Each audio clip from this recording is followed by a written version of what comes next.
अस्सलाम वालेकुम नाज़रीन, रिपोर्टिंग की दस्तक में आपको खुशामदीद। नाज़रीन, पाकिस्तान की बीमार मईशत को दुरुस्त करने के लिए साबिक वज़ीर ख़जाना इसहाक़ डार की वापसी का फ़ैसला हो चुका है और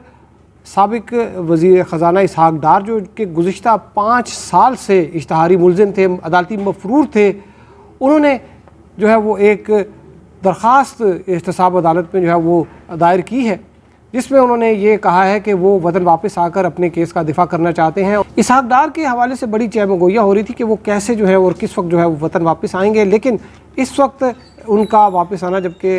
यहाँ पर डॉलर जो है वो बेलगाम हो चुका है और उसके साथ साथ जो मौजूदा हुकूमत है वो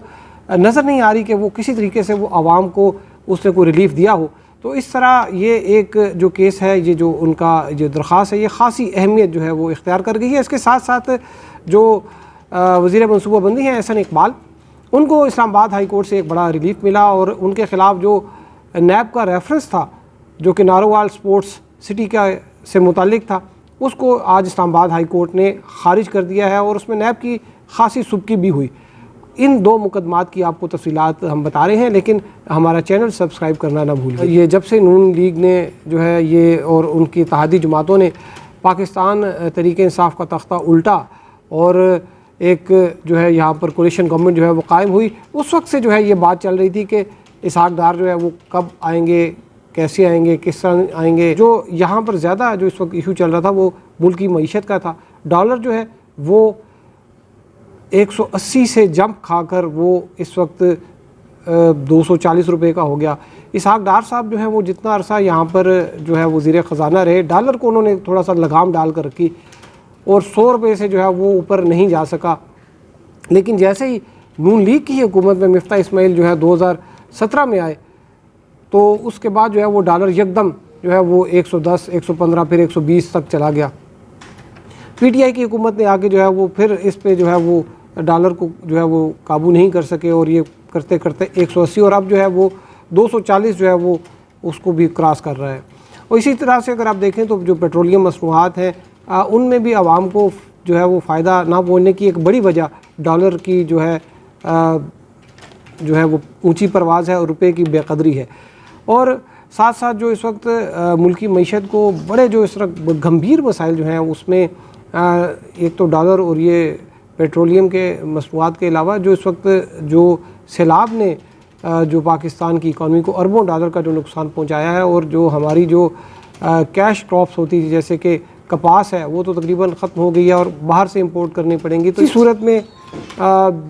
इसहाक़ डार अगर वापस आ रहे हैं तो ये उनके लिए भी एक बहुत बड़ा चैलेंज होगा, क्योंकि मिफ्ता इस्माइल जो है वो बज़ाहिर जो है वो नज़र आ रहा है कि वो नाकाम हो चुके हैं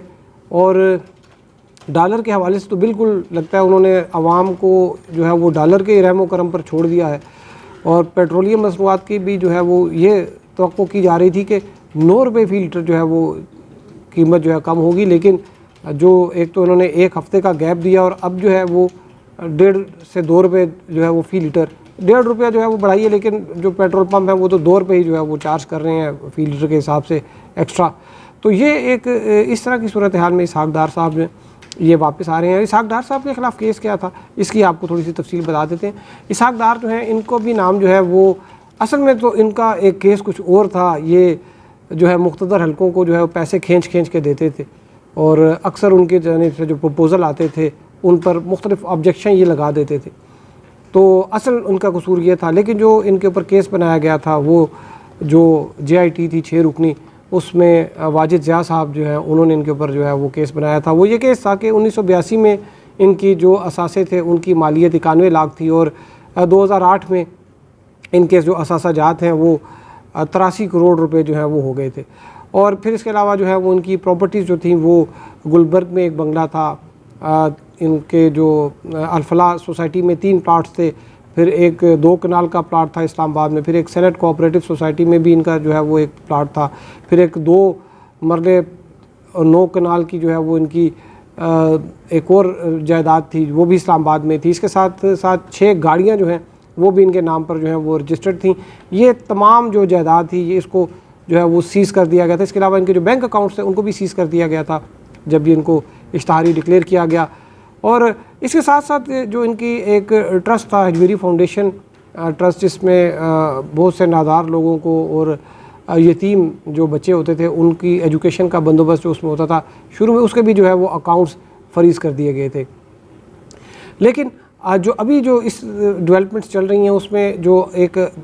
बड़ी जो चीज़ ये हुई कि इन्होंने जो अपना ऑर्डर था जिनमें इनको प्रोक्लेम ऑफेंडर डिक्लेयर किया गया था, वो सुप्रीम कोर्ट में चैलेंज कर रखा था इन्होंने, वहाँ से उन्होंने विड्रॉ कर लिया और उन्होंने कहा कि हम जो अल्टरनेट रेमेडी है उसको अवेल करेंगे। और उसके साथ ही उन्होंने एहतसाब अदालत में जो है वो दरख्वास्त दायर कर दी और एहतसाब अदालत के जज मोहम्मद बशीर उन्होंने नोटिस कर दिया है नैब को, और जुमे के दिन जो है वो इस पर समाअत होगी। और जुमे के दिन अगर नैब की जानिब से जो है वो कोई ठोस वजूहात जो है वो सामने ना आई तो इनका वारंट जो है वो सस्पेंड कर दिया जाएगा। जो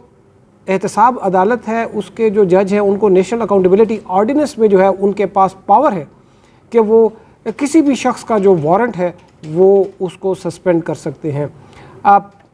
ये अब जो तरमीमी जो नैब का ऑर्डिनेंस है उसमें तो खैर बेल ग्रांटिंग पावर भी जो है वो दे दी गई है उनको, पहले उनके पास नहीं थी, हाई कोर्ट से जो है वो होती थी ज़मानत अगर नैब के केस में कोई शख्स गिरफ़्तार होता था। तो ये अब जो है वो जुमे के रोज़ इसके ऊपर जो है वो आपको इस हवाले से कोई ब्रेकिंग न्यूज़ भी जो है देंगे। और इसके साथ साथ जो एहसन इकबाल का केस था नारोवाल स्पोर्ट्स सिटी का, ये भी एक बड़ा दिलचस्प केस था। इसमें जो ये जब मनसूबा स्टार्ट हुआ उस वक्त पाकिस्तान पीपल्स पार्टी की जो है वो हुकूमत थी, बल्कि ये इससे भी पुराना ये एक जो है मनसूबा था, लेकिन ये रुका हुआ था 2000 से लेकर 2008 में जो है उस पर थोड़ी पेशरफ्त हुई। और उसके बाद फिर जब नून लीग की हुकूमत आई तो 18वीं तरमीम के बाद जो स्पोर्ट्स थी वो का शोबा वो चला गया था सूबों के पास। लेकिन ये वाला जो है ये इंटर प्रोविंशियल कोऑर्डिनेशन जो मिनिस्ट्री है उसने इस पे कुछ फंडिंग जारी की और बड़ा ये एक ज़बरदस्त किस्म का ये एक स्पोर्ट्स कॉम्प्लेक्स जो है वो बन चुका था। लेकिन जब ये नैब ने जो है यहाँ पर अपनी जो है वो कार्रवाई शुरू की तो वो ये एक खेलों का जो एक बहुत बड़ा वहाँ पर कॉम्प्लेक्स था वो एक खंडर जो है वो बन गया, इस वक्त बन के रह गया है। ये बड़ा नुकसान हुआ है। एक जो अलमिया है न सिर्फ नारोवाल बल्कि जो गिरदोनवा के जो शहर थे कस्बे थे उनके बच्चों ने भी वहाँ पर वो आकर खेलते और उनको जो आलमी मेयार की जो है वो खेलों की सहूलियात वहाँ पर मुयसर होती। और इसमें जो बड़ी बात ये थी कि जो मेन इसमें एक्यूज़ थे, जो मरकज़ी मुलजिम थे, जो कि सेक्रेटरी थे मिनिस्ट्री के, उनको वादा माफ़ गवाह बना लिया गया इस जो एहसन इकबाल साहब हैं उनके ख़िलाफ़। तो आज जो है इस्लामाबाद हाई कोर्ट के चीफ जस्टिस जो हैं उन पर जब इनकी हेयरिंग की तो नैब जो है वो मज़ीद इस पर जो है वो कुछ डिले टैक्टिक्स जो है वो कर रही थी, लेकिन नैब की नहीं सुनी गई और बल्कि उल्टा जो है वो नैब को ये कहा कि आपने इसको डिले करके आप उनके जो ताख़ीर के ज़िम्मेदार हैं उनके ख़िलाफ़ कार्रवाई होनी चाहिए थी। तो बहरहाल ये एक बड़ा ब्रेक थ्रू मिला है एहसन इकबाल साहब को। और इसमें जो दिलचस्प बात यह है कि जो नैब का तरमीमी जो कानून है जिसको सुप्रीम कोर्ट में चैलेंज किया पाकिस्तान तहरीक इंसाफ ने, ये उसके तहत जो है ये खारिज नहीं हुआ, ये मेरिट पर जो है ये रेफरेंस जो है इसको अदालत ने खारिज किया है। तो अब बात रही कि इसहाक डार साहब के साथ आगे क्या होने जा रहा है और क्या वो अपना वतन तो वापस आ जाएंगे, लेकिन वो उनके जो ट्रायल के हवाले से क्या होगा और फिर मईशत के साथ वो क्या करते हैं, इस हवाले से आपको फिर अपडेट देंगे। अब तक के लिए इतना ही। हमारे साथ रहने का शुक्रिया। अल्लाह।